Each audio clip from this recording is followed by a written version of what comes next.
Let's talk about a technique that's so simple, but so incredibly powerful, it honestly feels like a superpower for managing stress.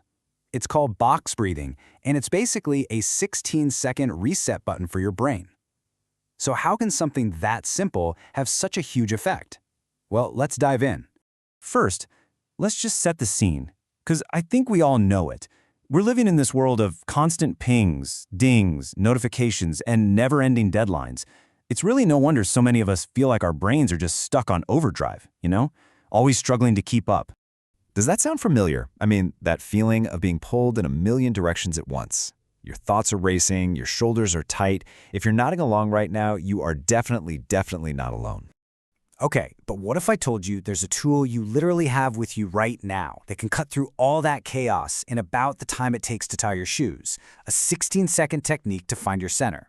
I know, it sounds a little too good to be true, but it's totally grounded in how our bodies actually work. So to really get the solution, we've got to understand the problem. The second stress hits, your body's internal alarm system, that fight or flight response, it just takes over. Your heart starts pounding and your breathing gets all quick and shallow. It's preparing you to fight a saber-toothed tiger, when really the threat is just an overflowing email inbox. But here is the brilliant part. Your breath, it's like the remote control for that alarm system. You can consciously use it to interrupt that whole stress cycle with this one elegant 16-second reset. And that's what we call box breathing, or you might hear it called square breathing. At its core, it's just a really simple 4-part breathing exercise. And it's designed specifically to regulate your nervous system, to pull you out of that frantic state and into one that's calm and focused. And look, this isn't just some wellness trend. This thing has been tested in some of the most high-pressure environments you can possibly imagine. It's actually favored by Navy SEALs to stay calm and sharp when the stakes are, life and death. So if it works for them, it can absolutely work for us. So, the big question, how do you actually do it? This is where it gets super practical. I'm going to walk you through the steps, and then we're going to try one full cycle together. The whole process is just beautifully simple. It's 4 equal parts, just like the 4 sides of a box. You breathe in for 4, you hold for 4, you breathe out for 4, and then you hold again for 4. It's that symmetry that makes it so easy to remember. And those holds, that's kind of the secret sauce. It helps balance the oxygen and carbon dioxide in your body, which is a huge part of what tells your body to calm down. Okay, you ready? Let's actually do one round together right now. Just get comfortable, uncross your legs, let your shoulders drop. All right, here we go. Inhale through your nose for 2, 3, 4. Now just gently hold that breath at the top. 2, 3, 4. Slowly exhale now. 2, 3, 4. And hold at the bottom with your lungs empty.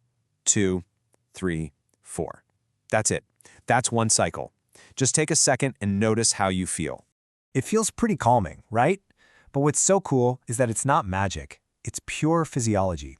So let's get into the science of why this super simple pattern has such a massive effect on your body and your brain. So here's what's happening inside your body. That slow, deliberate breathing pattern, it literally flips a switch in your nervous system. It yanks you out of fight or flight and activates your rest and digest mode. It does this by stimulating something called the vagus nerve, which acts like a giant brake pedal for your stress response. It is a direct, physical signal from your lungs straight to your brain that says, hey, everything is okay, you can stand down. And from there, the effect just cascades through your entire system. The research is pretty amazing. The benefits range from reducing stress and getting way more focused to boosting your mood. It even has physical effects, like lowering your heart rate and your blood pressure. It's truly a full-body reset. A really great way to think about this comes from Dr. Marlon Way. She calls it a bottom-up approach. Think about it. Instead of trying to think your way out of stress, which is almost impossible when your mind is racing, right? You're using a physical tool, your breath, to send a message from your body up to your brain. You are literally telling your mind that you are safe. Okay, so we have this incredibly powerful 16-second tool at our fingertips. The trick is, how do we actually weave it into our daily lives so we remember to use it when we need it the most? Honestly, the best way to make this stick is to start ridiculously small. I mean, just 1 or 2 cycles, that's it. You can try something called habit stacking. Just tack it onto something you already do every single day, like right after you brush your teeth or while you're waiting for your coffee to brew. Tracing a square in your mind or even pairing the counts with your footsteps on a walk are also fantastic ways to build that muscle memory. And really, that's all it takes. Just 1 to 2 minutes a day of breathing like this can start to fundamentally rewire your response to stress. It is such a tiny time commitment for such a profound impact on your overall health. I think the Peloton instructor Dennis Morton just says it perfectly. You get such a big reward for such a low investment. And that really proves that sometimes the most powerful tools we have are also the simplest. So I'll just leave you with this question to think about. The next time you feel that wave of stress or anxiety starting to build, what could change if you just took 16 seconds? Just 16 seconds to pause, to breathe in a box, and to reset. What could that one tiny habit, done every day, really change for you?